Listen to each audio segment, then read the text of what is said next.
Yeah, give it a minute. I know that. Say goodbye.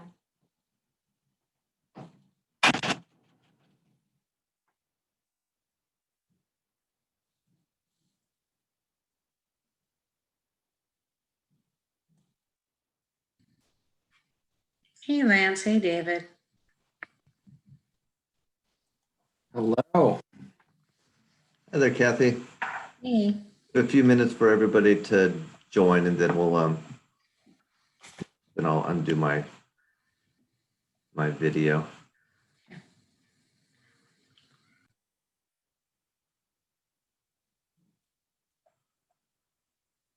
So, All right, I got my questions thing opened.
okay, and it's 5 o'clock, and so we'll go ahead and get started. We're still we have a couple of panelists that are going to still be joining us. We have one more person from the ARC, as well as Jill Vandermotel from the school district. So I'm kind of watching the attendee list to see if they pop into that side of things, and I'll promote them up to panelists.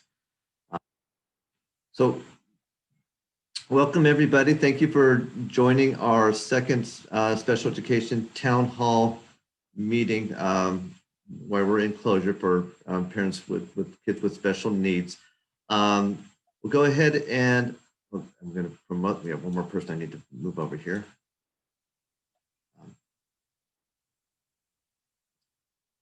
The first meeting that we had back in fall, we focused primarily on question and answers around as we were bringing students back for services in special education, as well as what things might look like while we're in closure. We thought that tonight we'll do both question and answers that families have had, and we've had several that people have submitted. But we also, knowing that the longer we've been out on closure, the more students and families have struggled a lot of times around accessing resources, as well as around social emotional needs. So we put together a panel tonight that's going to be able to address just some things that are available for families and students in our community and in the county. And then after we get that updates, then we'll go ahead and answer the question questions that have been submitted, as well as if you have additional questions that you'd like Lance, Christy, or I to answer at the end. If you could put those in the Q&A, and we'll get to those as many as we can. So we'll go ahead and just do introductions. I'm going to start. I'm David Paratore. I'm the Chief Student Services Officer for the district, and I support our special education programs as well as Section 504 and oversee health services as well. So a lot that having to do with why we're out in COVID. So I'm just calling people to introduce themselves. Lance, if you could introduce yourself. Yeah, I'm Lance Egley. I'm the Student Services Coordinator for the district. So I work a lot with our special education students. And then Kathy. I'm Kathy Bernhardt. I'm a liaison with Monroe School District. Christy. I'm Christy Barr. I'm a teacher on special assignment in the Student Services Department, so I support all the special ed programs across the district. Tina. I'm Tina Permanian, and I'm the Executive Director for Miracles and Memories Academy, which is a respite center for all ages with disabilities. And Jill. I'm Jill Van de Mortel, intervention specialist up at Monroe High School, and I provide social emotional support to students as well as transition and thinking of life beyond high school. Nikki. Hi, good evening, everybody. My name is Nikki Soley, and I'm the Special Education Coordinator at the ARC of Snohomish County, which is part of our parent-to-parent team, and we're a nonprofit in Snohomish County, providing resources for families. And Terry. Hello, everyone. I'm Terry McKeon. I'm Community Connections Coordinator with the ARC, and I do back up the parent-to-parent program. Welcome, everybody. And Terry and Nikki, I see that Rosemarie from the ARC is also in the attendees. Was she going to want to present any information, or is she just listening? I can move her on over. You can move her over. She is our Spanish outreach coordinator. And so she will, well, we're still trying to figure that out, but she might be translating this presentation for the next hour for the Spanish speaking families. Okay, excellent. So so she might be able to just kind of listen and kind of get a sense of the content for this first meeting. So what I was thinking was that we, for the purpose of kind of people sharing different resources, that we would start kind of small and then broaden out. So I was thinking we can start with Tina just explaining kind of what her agency does in the community, and then Jill can discuss some of the things that are available through the district, as well as kind of on the larger scale. And then from the county level, then Nikki and Terry, if you would be able to share, share what's available kind of at the county level. So Tina, and also we are recording this this town hall, so we'll make this available on our website as well as soon as it becomes available. Tina, would you be willing to share kind of what your organization is able to do for families? Sure. So we have a facility that's located here in Monroe.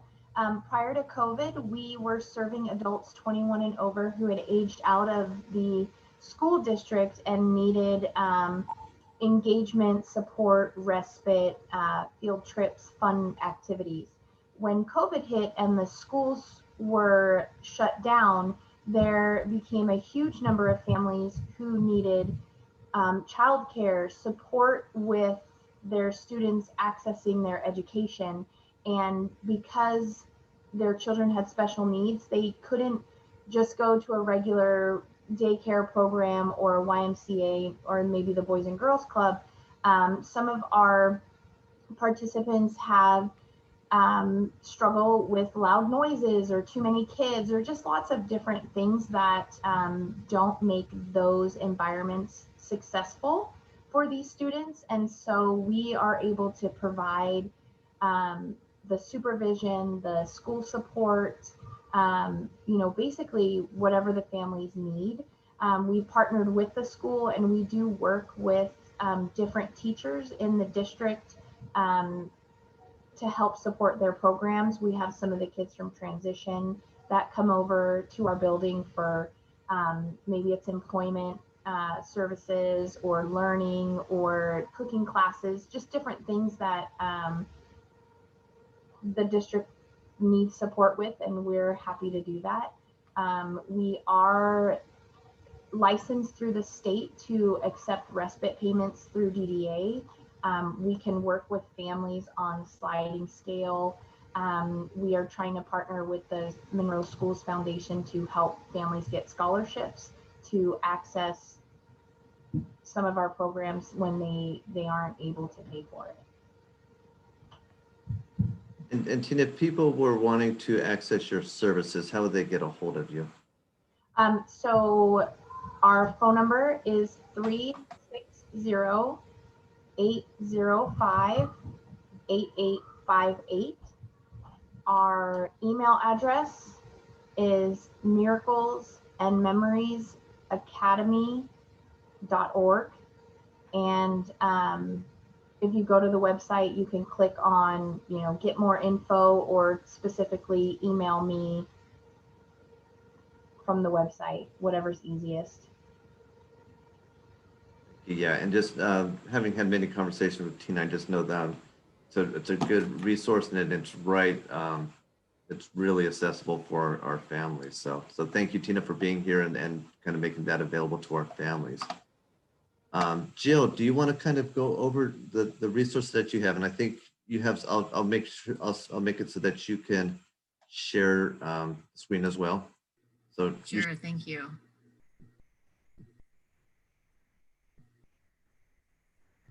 All right, test my technology. It's always the moment of truth. I know. All right, so thanks again, David. Like I said, I work primarily up at Monroe High School, and I just want to thank all the parents and guardians who are joining us tonight. But I want to first share that, yes, my job at the high school is to provide those supports, but during this pandemic, as if you saw, my youngest just came through. I'm also a parent. I have 3 little kids, and that job never disappears.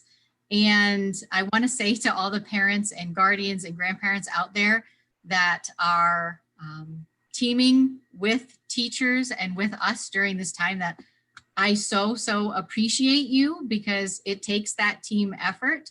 And this is a no judgment zone. The information that I'm going to share with you is things that I have sort of picked up along the way, some community resources, and that I want you to know that we are all in this collective trauma, this crisis of this pandemic that we've been experiencing. And for some of us, this might be one of the most challenging times that we have faced, and certainly for many of our kids.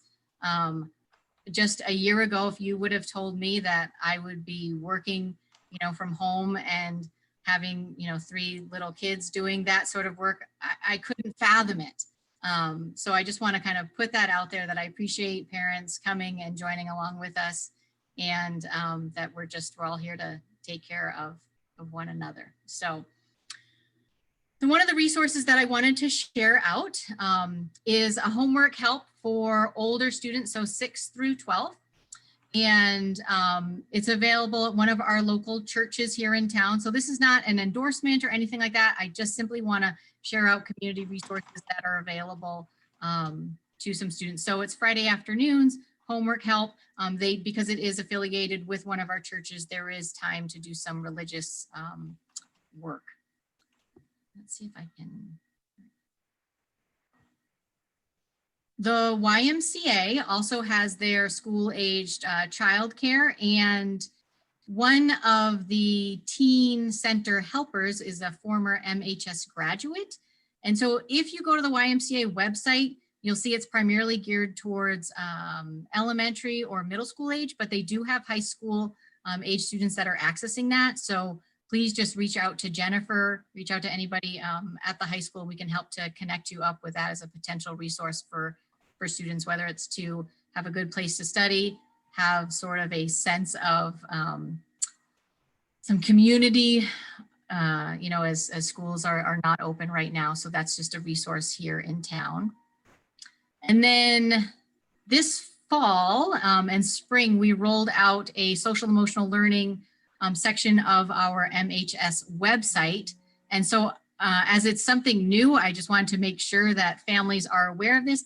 It has a lot of different great resources that you might be familiar with, might not. So over on this left-hand side at the top, it talks about how we provide social emotional supports to students, and then resources for families, just how to talk about feelings and this time that we're all experiencing, the hardships, the ups and the downs, building that emotional vocabulary, acknowledging that, yes, this is really challenging. We're going to have days where things seem like a breeze, and we're going to have days where it's like you want to pull your hair out.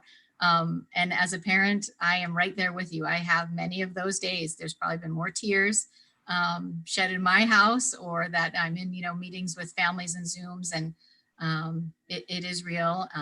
And with that sort of that partnership, right, we can continue to persevere through this. So I'm just going to kind of go over some strategies that you might be familiar with.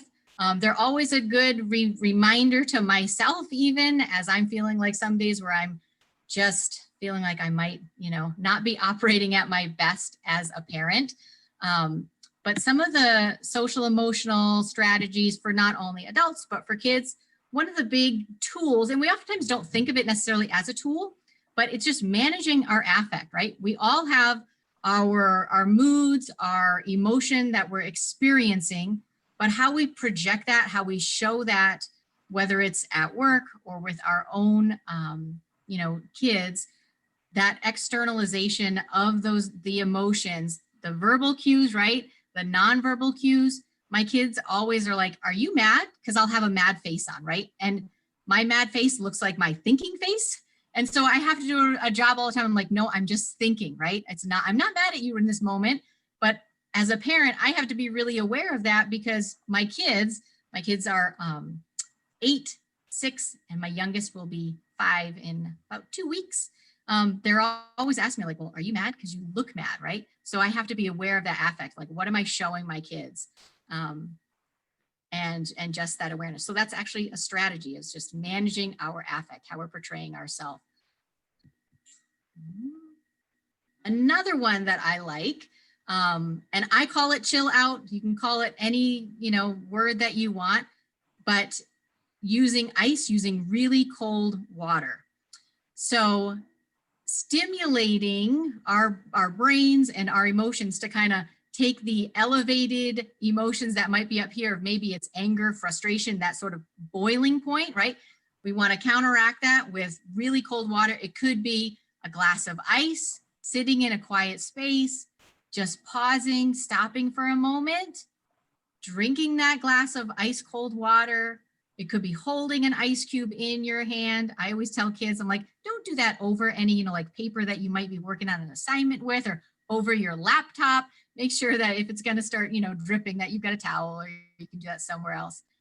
And also another tool is like just either, you know, rinsing your hands in really cold water, or if you're available, splashing that cold water on your face. Working with high schoolers, sometimes there can be like, I don't want to mess my makeup up. And I'm like, that's okay. Let's just wash hands then, right? But we want to trigger that rest and relax in our body to bring us down from feeling like we're going to sort of lose our lid, lose our cool, boil over. And we just do that by ice cold water. Another thing that I like is something called a feel-good plan, or I've heard the term bliss list. And these are just some examples up here. And you want to put things on there in 3 categories. Something that you can think, right? What is that like positive message that you can say to yourself? What is something that you can say, and what is something that you can do, right? So I can go for a walk. I can walk up and down maybe my stairs in my apartment or in my house. I can text a friend. I can light a candle. maybe I've shared with students, right? I like senses. I can find those really calming. And so I have little lotions that I keep at my desk. Whatever that looks like, to help, again, just trigger that rest, relax sensation. And we want to make sure that when we're developing these little bliss lists, that we don't put on there like eating unhealthy foods or drinking sort of like that no vices, even though eating a chocolate chip cookie might feel really good in the moment. We just want to be aware of that. And working with teens, I'll hear a lot of, well, I'm going to go play video games. And so as we're developing these feel-good plans, these bliss lists, one of the rules with screens, especially now that we are doing school having all these meetings, everything is on a computer, is that unless you can do it away from the screen, right? So like a meeting, talking with somebody, I can do that in a Zoom. I can also do it just in a phone, or if you're socially distanced, or talking with somebody in person, you can do it away. A video game, unless it's maybe like an exercise type one, is dependent upon technology. So you just want to really be mindful of that. And the purpose, like why we would develop a bliss list, is not to use it like in that moment of crisis, like, I don't know what to do, and then I'm going to go and read my bliss list. It's to use this throughout the day. So I know that for me, I have my things that I can smell. I know I need to get up and move. I know I need to have a few moments of silence, especially at the end of my workday before I go and interact with my kids. Use these strategies throughout your day to just help regulate your nervous system so it relieves that stress. You're not waiting to like that tipping point to then go and access these. So it's meant to just kind of use throughout the day. And you can do them individually, and you can do them as a family too. You can put together like a family feel-good plan. What are things that we can commit to as a family? Is it watching, maybe a silly video, acting, dancing like a TikTok video, playing a board game, all having a moment of quiet. So there's lots of things that you can do, so individually or as a family. Another thing that we know is really supportive of not only students, but many adults, right, is that routine. Finding a schedule helps to provide that safe predictability, reduces stress. And right now, as students are at home, many students do not have that routine. So helping to support them, building that, what does the family routine need to look like? Does it need to change? Certainly, we're finding that, through this pandemic and as it has gone on longer, that it might need to shift and it might need to adjust, but just know that that consistency, that routine is a strategy that we can do to help kids, to help adults feel safe and secure. Another little thing is, you might have heard terms brain breaks, relaxations, guided imagery. So here are some resources. If you have little kids, you've probably heard of Go Noodle. Maybe you've seen those. You might walk by a Zoom class that they might be doing and you're like, what is going on here? Why are we singing these silly songs? So Go Noodle is a little website that you can visit, or the videos are on YouTube. They get kids up and moving. And we know that when you're up and moving, your brain is in a better space to learn. Calm or Headspace are apps for calming stories, calming music, little guided meditations, relaxations. And I've used these, my own kids will listen to them, or I've used them in classes where you can have that, like I said, little guided relaxation. It could be, just a few moments of the day. Some celebrities have done little spots. One of the ones that I used at the high school level, LeBron James, he has a little series on calm, and the students have enjoyed that. And it's just a good sort of tool that you can use to take a moment to pause and to relax. On Netflix, I just discovered earlier, Headspace, which is one of the apps, they have a little series on it's called How to Meditate, I believe. And it's very digestible. It's really, I would say high school level and up. And at the end, they have like a 3-minute little meditation or quiet thing, however you want to refer to that as. But it's just good to pause. Some of the little activities that I've done, the guided imagery, when I think back, I just say, like, this is sort of like pretend, right? Like, so helping your kids on how to pretend. So walking on thin ice. It could be taking we're going to take a minute to start the day, or in the middle of the day when you're noticing that, you know, your kids might just need a break. They're sort of hitting, they're getting a little squirrely, right? And so just, okay, we're gonna close our eyes. We're gonna imagine if we were walking on ice and we don't want to fall through anything. Thinking of your happy place, or having kids, depending on their age, abilities, drawing what their happy place is. We're gonna pause for 5 minutes and we're gonna imagine that we're there. We're gonna smell all the smells. We're gonna hear the sounds that are going on. Another one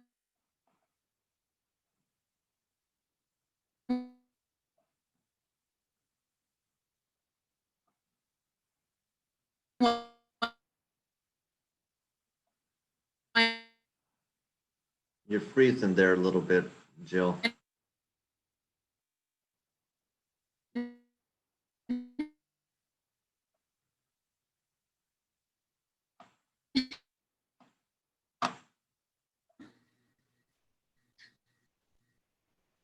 You were freezing there for a second, Jill. I know. You're back Am I now. better now? Yeah. Okay. This is meetings in the 2021. Yep, I know. This is how it goes, and I'm the only one online right now. So, you know, this is what it is. So where did I cut out? Was I talking about smell the roses? Yeah, I'm trying to think exactly where on that slide. Okay, I'm seeing Christy nod. So smell the roses is just allowing us to pause, you know, for a minute, smelling pleasant smells. I was saying I have 2 little boys. They like to think of maybe not so pleasant smells, right? And they get the giggles going. But it's just about pausing for a minute, triggering the sensation, triggering those senses, allowing us to take that just mindful pause before maybe, you know, we need to go on to an activity, whether it's an academic activity or cleaning the room or taking care of chores around the house. That's a good strategy. Some connection activities, right? Just like conversation starters. One is called High, Low, Buffalo. I've done this with all ages. And it's really just sharing a high, what's something really good that happened that day. A low, what was maybe a challenge. And then Buffalo is something just random. And so sometimes we'll do this at my house, you know, if dinner, or we're just kind of going like, what do we talk about now? Because we're with each other all day long, is we'll do a round of High, Low, Buffalo. And then there's also another connection conversation starter, Roses and Thorns. Again, just sharing what was something good, what was something challenging. And those are just some connection builder activities. I've done those at high school age and then down to kindergarten age. Last piece I want to just chat about is this guy named Sean Aker, and he's a Harvard researcher in the field of positive psychology, and he studies happiness and what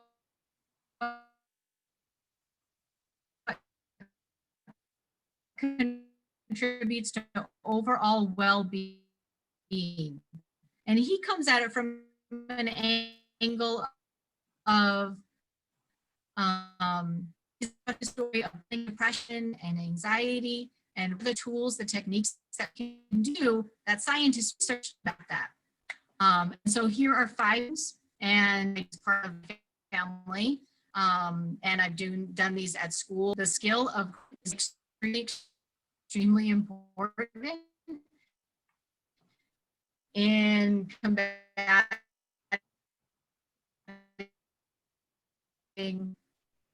the lows of life, right? Whether that's depression, that's been real in the past 24 hours. And I just have students write for like 2 minutes a day or talk to me about that. Movement, extremely important. Again, now that we tend to be home. So getting up and moving for about 15 minutes a day, whatever that can look like. And then the opposite, that stillness, right? Just focusing, pausing, breathing. is really helpful. And then kindness. And kindness can literally look like sending a text of, man, thank you so much for chatting with me today. It does not have to be a big elaborate act.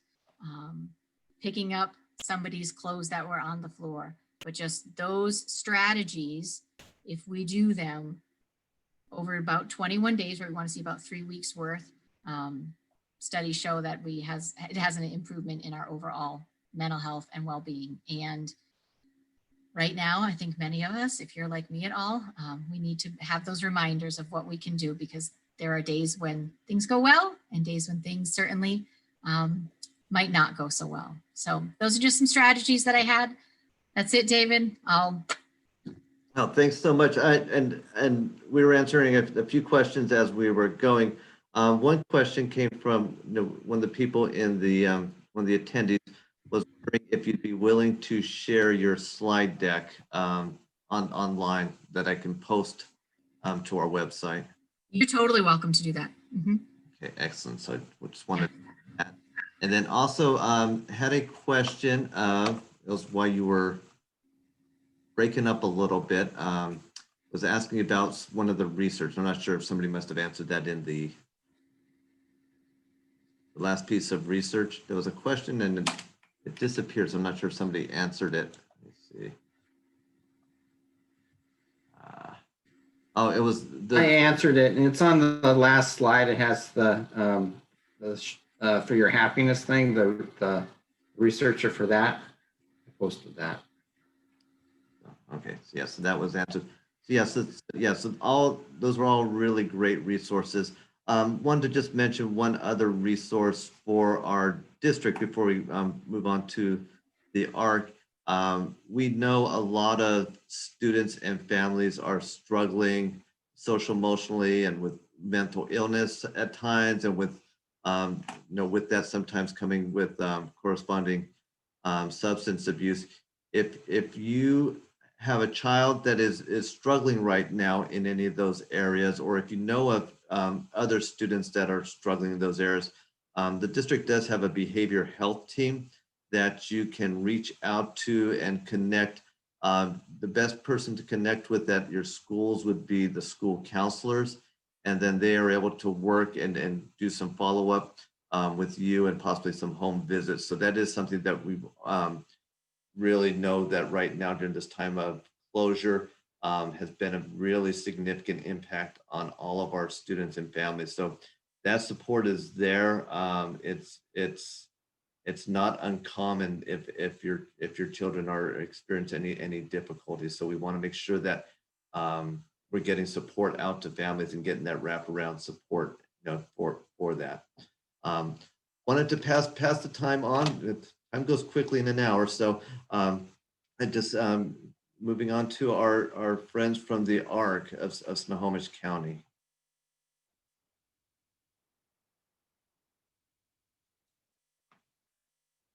Muted myself. There we go. I'll unmute myself. Good evening, and let's get this started. There we go. Hi, everybody. My name is Nikki Soley, and I'm the Special Education Coordinator at the ARC of Snohomish County. So I provide non-legal support to families navigating special education. And just what my background is, well, I have a 21-year-old son and highly impacted with autism, intellectually and developmentally delayed.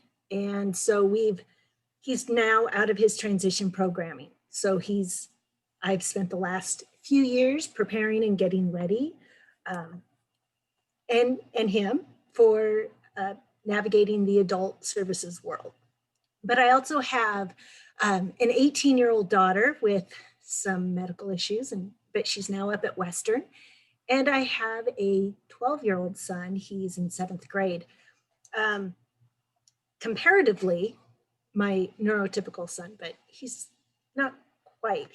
There's some emerging things that have come up. My coworker Terry is here tonight as well, and she is our community connections coordinator at the ARC.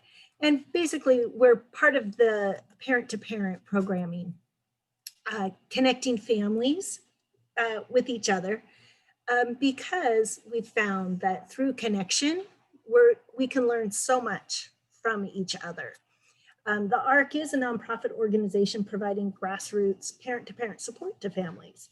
And we're part of the largest national community-based organization advocating for and serving people with intellectual and developmental disabilities and their families.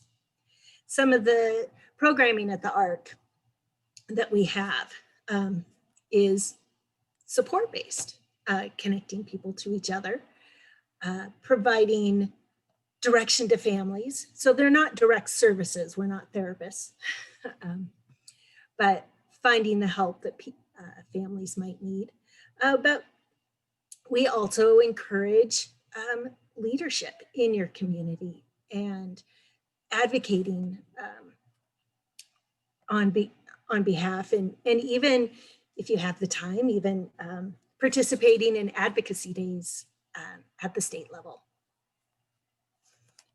And this is just a breakdown of how a lot of our programming works. You know, we have Mothers Network, Fathers Network, Padres Unidos, People First of Snohomish County, and when they meet.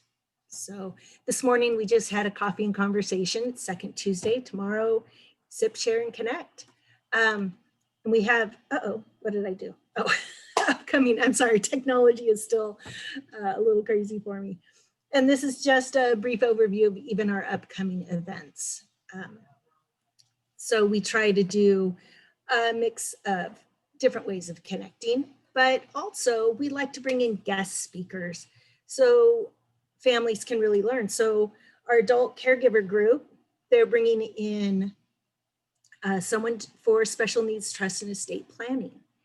And last night, actually, great speaker, Dr. Anna Donito from the Soapbox or Sandbox, helping families with tips for calming the chaos when there's a lot of behavior issues in the home. But at the end of the month, autism, a family diagnosis, another way to learn some great information for families.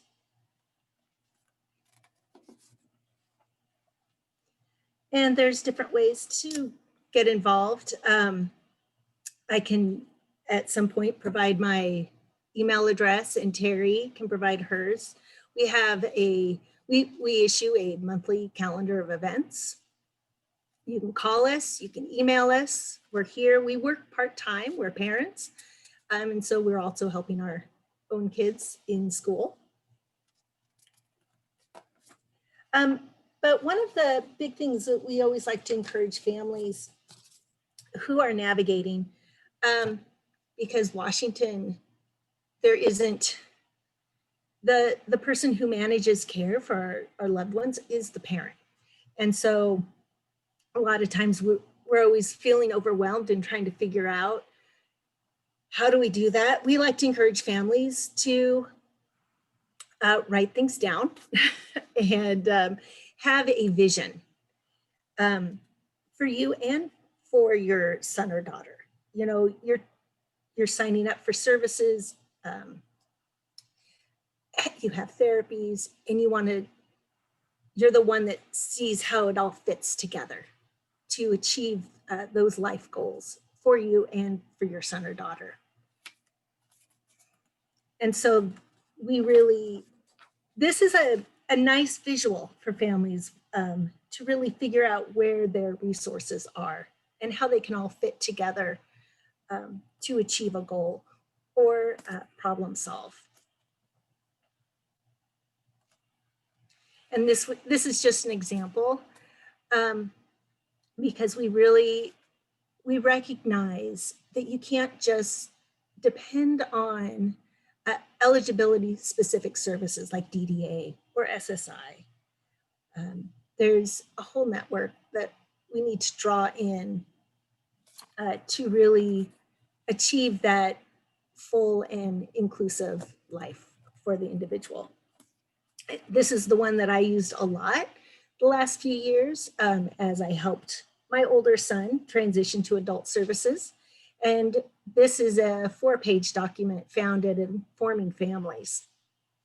It's nice because it has I like to have checklists. So one of the pages is a checklist of things to do. Signing up for DDA. He has SSI as he's an adult now. And I'm just trying to put all of those services in place. This makes me a little teary because one day I'll have to pass the baton off to somebody else. And a lot of those resources can be found at Informing Families.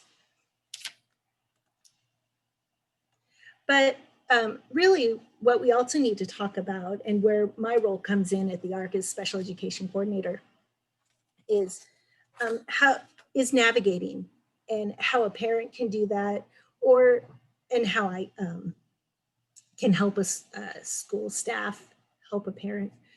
A lot of times it starts with what's going on. And I'm going to use actually my personal story. I mentioned I have a 12-year-old son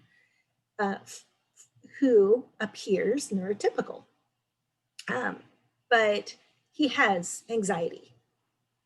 So that's one thing I've been given permission to disclose.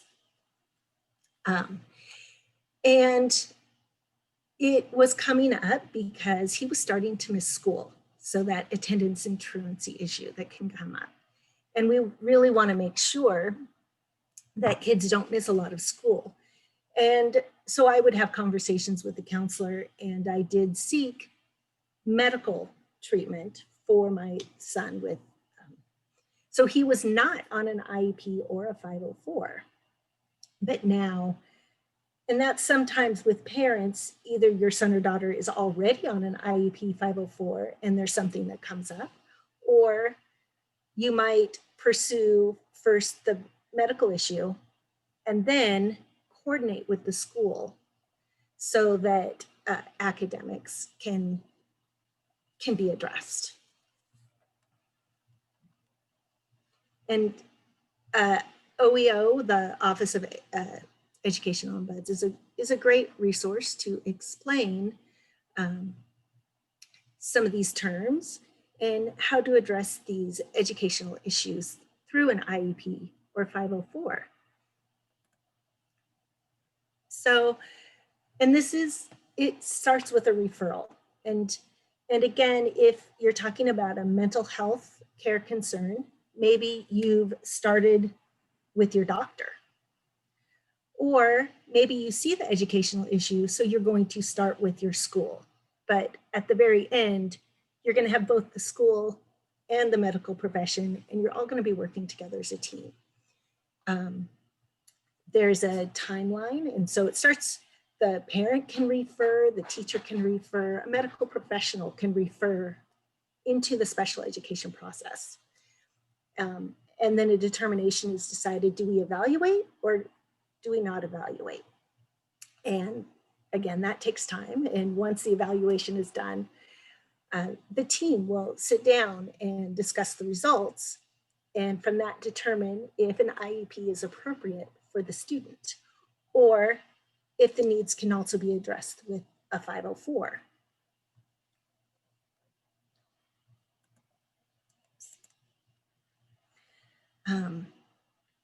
But it does take teamwork.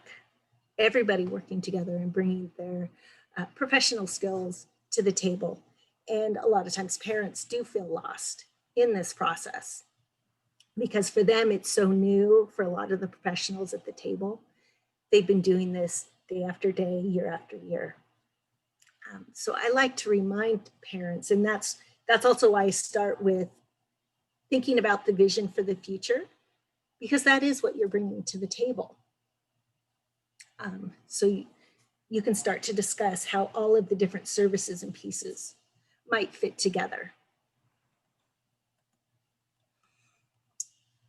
And in a perfect world too, since we're dealing with a mental health concern, there's also the coordination with a medical professional and sharing that with the school for so that there's consistent help through, across all, at home and at school. But a lot of times parents are still, they don't know where to start. You know, I had a son who was having meltdowns. He was missing school. I already suspected that it was anxiety and not a learning disorder. So the Office of Superintendent of Public Instruction, OSPI, has some resources that parents and school staff can look into, especially if they need some professional development training. And I found a great 6-page brochure on OSPI and had some great resources for parents. And that's one thing too, I would love to share with parents. And there's just a lot of resources. I actually spent all day just going over this. And a big one for the county is NAMI of Snohomish County. So if you are a family and you're needing some intense help for complicated mental health issue, NAMI would be one of the first places I would refer a family to.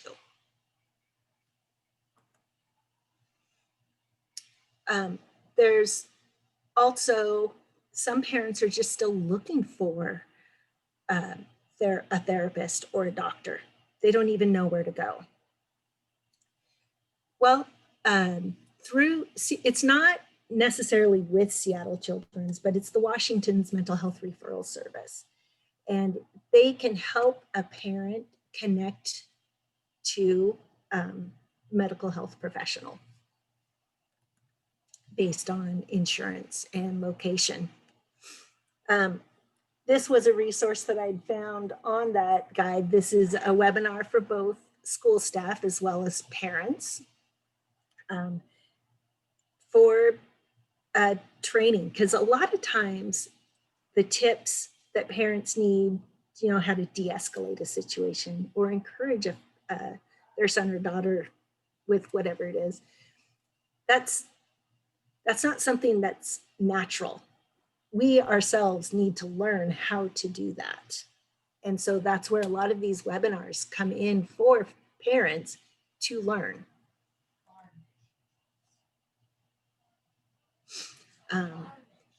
And also with more on just trying to find health professional, where to begin, a lot of times starts with your insurance company. You call and find out who's in your network.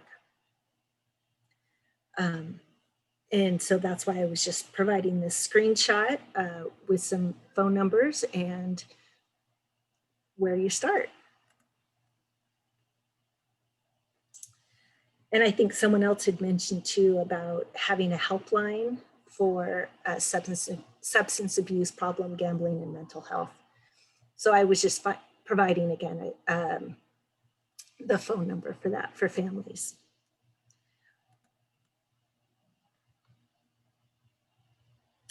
And even through Snohomish County on their website as well. So, and at the ARC, that we do try to help families by providing them direction. A lot of our experience is, it's personal. Everyone at the ARC does have a connection with someone with a disability, whether it's their own children, a sibling, a family member, or friend. And I'm happy to share this PowerPoint. It provides a lot of different resources depending on what the need is. And I think I did it in my allotted time. Thank you, Nikki. That's a lot of really great information. And if you could forward us your slide deck, we'll make sure we get that posted. Some excellent resources. Those resources will also be embedded into this recording, but that'll just be a lot easier for people to get to that resource. So really appreciate everybody. You know, I think sometimes we don't realize how much how many different resources are out there in the community. And it's just knowing how to, a lot of times it's just knowing how to access those resources that's the most important.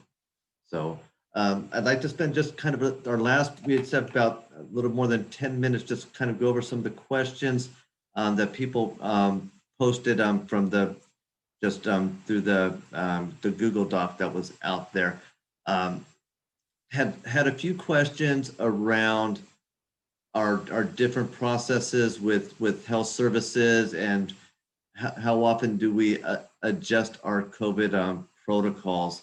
And the answer to that is we're constantly updating our guidance for how we're interacting and putting safety measures in the district. Each time the Snohomish Health District updates their guidance, we incorporate that new guidance into our district safety plans, and those do get uploaded to our district site. The most recent changes that came from the health department was right before the holiday break, around December 15th and 16th. A lot of the guidance was significantly updated, and then we've been working to incorporate that into our safety plans. Some families were asking and commenting that our children with disabilities should not be wearing masks. The guidance from CDC as well as the health district is that all students really do need to wear masks. There is a caveat though, some students, because of their disabilities or because of a health situation, really should not be wearing masks. So some students with real significant sensory issues, or if there's respiratory issues, those students are able to attend in person and not be penalized or excluded for that. There is a difference though between not being able to wear a mask and not willing to wear a mask. And so it really needs to be more around ability and their tolerance for wearing a mask, because we really are doing the best we can to keep all of our students and staff safe through our closure. Also had a question. I'm going through these really quickly just because I want to make sure that we have time to get through them all. There was a question as far as will the school be offering rapid testing for students? Because with the protocol, when students are sent home, a lot of times because of the guidance, they're out for 10 to sometimes up to 14 days. Right now, we don't have a specific plan for rapid testing for students. I can say that Snohomish Health Department did make rapid tests available to us. We do have 640 rapid tests that are in district now. I will be working with our Director of Safety, Greg Burns, and our Human Resources Director, Joanne Dickinson, to develop a plan on how we're going to be distributing those. And the thought is right now that will be most of those will be going for our staff that are working in person with students to really make sure that they are safe to be working in the classrooms and to really give some early guidance. Those tests are very fast acting. So when we get the test, it's the results are available within 15 minutes. So another way of providing safety for our staff and for our students. We'll have to have the conversation as far as, are we able to expand that out to students? And that's just something that we just need to be, we'll just need to be mindful if we're able to do that. But right now, that is something, part of our plan for, especially as we look to bring in more students in the coming weeks, just to make sure that we have as much safety as possible in place. A lot of the questions were around for families that already have students that are coming in person, what sort of conversations are happening as far as expanding services for those students. And I can tell you, we've had students coming in person since September, and for several of those students and programs, we have expanded services from 2 to 4 days. for some, and we're really looking at the level of need for the student, and are they able to access remotely. One of the things that we are careful when we expand for additional days is keeping in mind that the teachers are also planning materials for students who are not participating in person. So wanting to make sure that students have as much time as possible in the classroom, but also making sure that the teachers have time to be providing that supplemental work for online support. I wanted to allow Lance to talk a little bit about, for those people that don't have students that are already in person, kind of what is our process for having those conversations as far as when can we bring students, what students can come back for in-person services. And that is a piece of work that Lance and Christy Barr do a lot with the team, problem solving around those services. So Lance, if you want to talk a little bit about kind of your interactions with teams and kind of what that process looks like. And then Christy, if you could add as well. That was one of our most frequent questions that were submitted. So when we're looking at bringing in some students for in-person services, for our IEP students, students with IEPs, we look about what the barriers are for the students to be able to access their general education learning. So right now, for most kids, that is remote learning. So is there a barrier that we can address that require in-person services? So we work with teams in identifying students that have some learning barrier that we could address with in-person instruction.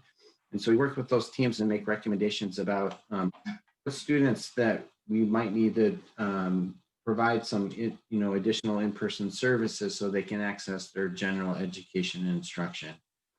So we've been working with school teams across the district to bring kids in as we recognize those barriers and work within the IEP teams to bring those students in. So it's really just working with parents and teachers and realizing that, certain students are going to have barriers about being able to access the learning via the technology, or they're just other things that are getting in the way for that student to access their learning in the virtual environment. So when we identify those students, then we meet with IEP teams to figure out how to solve those concerns. And a lot of the times it might be that we're recommending in-person instruction for students. Do you have anything to add as far as kind of your conversations with teams around problem solving once students are in building, as well as kind of what sort of conversations go on when students are in building, kind of how are we supporting teams as well as students and families? So typically when they're coming in, or either for some students that need some of that social emotional support, so that can be asynchronous from the classroom instruction in Zoom.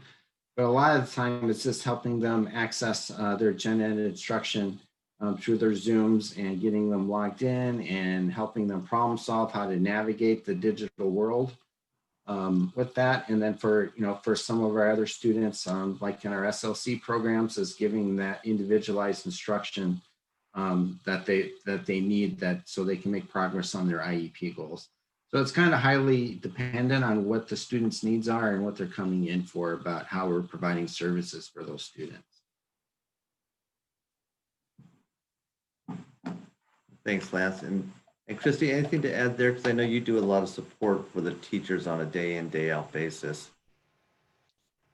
No, I think that was all really good. That we do look at it as individuals, though. We're starting with who the building or the teachers are most concerned with, and then developing out from there. One final thing, we just have a few minutes left before our time's going to be up, but I wanted to just kind of let families know as far as a couple of things that they can be expecting from their IEP teams at the end of the semester. So at the end of every semester, when students receive grades, parents should be receiving updates on and progress reports on the goals from their students' IEPs. So that's a real important piece, especially this year when we're in COVID. because one of the things that we are going to be examining as a district is because students have not been getting as much service as they typically would when we're in in-person service. If students are failing to make as much progress as we would expect, students will be eligible for recovery services, which means some additional supplemental services will be made available for students if we're showing that they aren't making expected progress. So as a district, we're still determining what that impact is going to be because of the closure, because we're still right in the middle of it. But you should be expecting some of those progress reports when your students' report cards come home. And we'll be using some of that data to determine what those services will look like. As within the county group that I'm a part of, we're working out, we're problem solving. Would that be best done for some supplemental time during summer is most likely the time when we might be providing some of that additional services. But that's something that you can expect to hear from your school's IEP case managers as the year progresses. We're not ready to completely formalize that yet, but that is something that is one of the expectations from OSPI that districts will be providing. So I think we are just about out of time. One other question, I didn't want to ignore the question, but there was a question around resources for different, just some of the stresses that parents are facing, as parents are not special education teachers, and the struggle that it is trying to provide a lot of this instruction at home. And just wondering if we would be able to put up some different tutoring resources or some different supports for families. So that is something that I can look to see what we can get uploaded onto our website to get some of those services. I know it's a struggle for all families. I know from conversations that I have with teachers who they're teachers for their professions, trying to support their students, their children at home through this remote time has been a severe struggle for them. And those are folks that are trained in in teaching children. So absolutely, that is something that's one of the most frequent questions that we hear. I will look to see if I could get within the next week some different sources for families, as well as just maybe some written guidance. Nikki, I don't know if there's anything through the ARC that you're able to provide or suggest in that area. Troubleshooting. So when families call requesting a concern, we don't provide direct services such as tutoring. We often try to look to see how families might connect with their community or with a provider of some sort that can provide those services. Okay. All right, and I'm seeing that our time is up. I really appreciate everybody joining. We'll probably do at least one more of these during the school year, especially the coming weeks, if we're able to expand to more in-person learning, just kind of what that is looking like, and just giving everyone an update of specifically what our recovery services will look like, as well as if any of the guidance changes. I want to make sure that we're keeping our families informed. So again, I thank you everybody who's on the panel tonight, and thank you for taking an hour out of your evening with your homes to join us. So again, thank you so much. I'm going to end this here, and we'll hope to see everybody really soon.